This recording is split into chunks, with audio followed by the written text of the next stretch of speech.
Ce drapeau symbolise l'engagement de la Nouvelle-Calédonie aux côtés de la France pendant la Seconde Guerre mondiale. En son centre, la médaille de la Résistance, voulue par le général de Gaulle, décernée à seulement 17 villes métropolitaines et à la Nouvelle-Calédonie. Il a été déployé pour la première fois aujourd'hui, car au départ, un exemplaire unique circulait dans les villes qui l'ont reçu. Chacun dispose désormais de son propre drapeau. De mer et de l'air. C'est le drapeau de la médaille de la Résistance, mais propre à la Calédonie. C'est pour ça qu'il est déployé pour la première fois aujourd'hui. Et il a été commandé très vite, il a été embarqué avant le confinement, c'est pour ça qu'il est arrivé vendredi. Il a été monté le week-end et il est là aujourd'hui. Il sera là aussi le 18 juin, donc c'est vraiment le drapeau de la Seconde Guerre mondiale. Les autorités civiles et militaires ont une nouvelle fois commémoré la fin de la Deuxième Guerre mondiale, considérée comme la plus cruelle. 5 années de nazisme, d'horreur et de douleur avant la capitulation allemande. Si l'on célèbre aujourd'hui la victoire, c'est surtout la paix qu'elle a générée, dont il faut se féliciter. Ismet Kurtovic, bonsoir. Bonsoir. Vous êtes historien spécialiste de l'histoire contemporaine calédonienne. Alors ce drapeau tricolore orné de la croix de la Résistance, il signifie tout simplement que la Nouvelle-Calédonie est le seul territoire ultramarin qui a été décoré de cette manière par le général de Gaulle. Oui, par un décret du 24 avril 1946, le territoire de la Nouvelle-Calédonie s'est vu attribuer la médaille de la Résistance. Et le décret mentionne que c'est pour son dévouement et son rôle stratégique. Dévouement parce que la Nouvelle-Calédonie est entrée dans la Résistance dès le 24 juin et y est restée toute la guerre, ce qui n'est pas le cas de toutes les colonies françaises.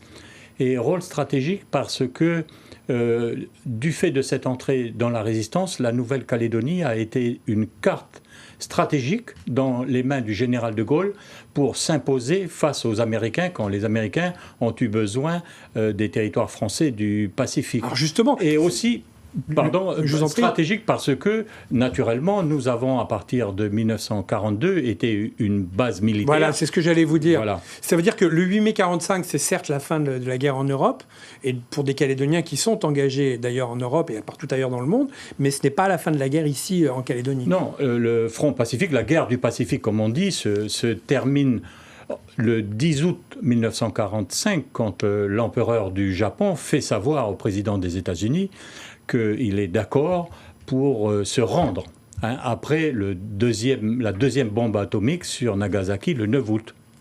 Alors, cette Calédonie, pivot central pour l'armée américaine pendant la guerre du Pacifique, ça aussi c'est un rôle très important. Finalement, la Calédonie est engagée sur tous les fronts. Oui, c'est vrai, la Nouvelle-Calédonie était engagée sur le front du Moyen-Orient et d'Europe à travers ses soldats.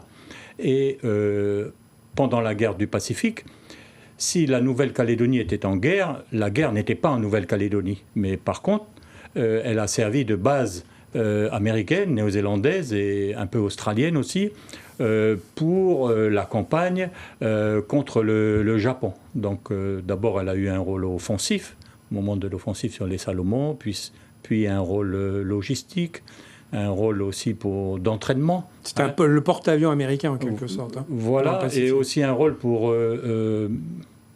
le soin des blessés et la détente des soldats. Ce qui fait qu'en raison de ces différentes affectations stratégiques, la présence des Américains a duré jusqu'en 1945. Alors, le général de Gaulle avait créé en réalité 2 médailles, celle de la Résistance, que nous avons vue dans le reportage, nous avons parlé avec vous, Ismet Kurtovic, et puis la Croix de la Libération. Cette Croix de la Libération qui a été attribuée au bataillon du Pacifique, 600 hommes, 300 Tahitiens, 300 Calédoniens, qui ont servi la France libre pendant 5 ans en Afrique et en Europe. Éric Dufour. Il n'en reste plus aujourd'hui que quelques-uns. Ils étaient tous volontaires et ils avaient choisi de rallier la France libre du général de Gaulle. Avant de rejoindre la métropole, ils se sont entraînés en Australie, avant de cantonner en Égypte, en Palestine et en Syrie. Ils se sont notamment illustrés à la bataille de Bir Hakeim en 1942. Ensuite, c'est la bataille d'El Alamein, puis la Tunisie et l'Italie et enfin la France. 5 années de cette cruelle guerre avant le retour au pays pour les survivants.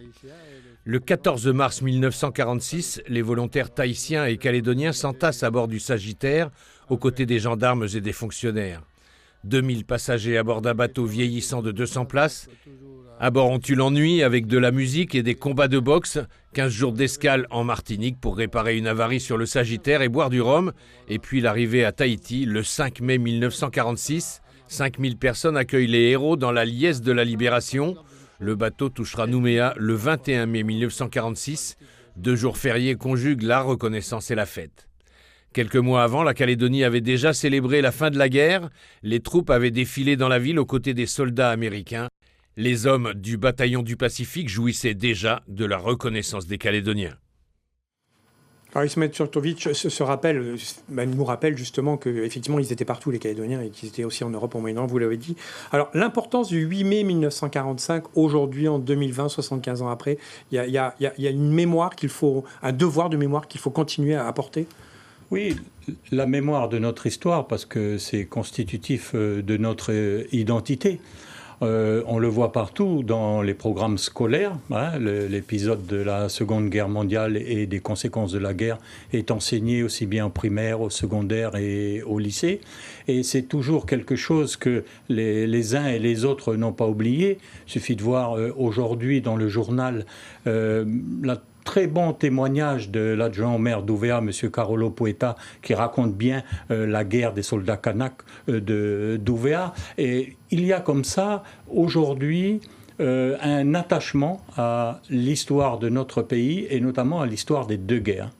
Et cet attachement permet de constituer finalement une forme d'identité calédonienne et ça participe de la citoyenneté et donc les cérémonies qui ont lieu aujourd'hui entretiennent ce souvenir.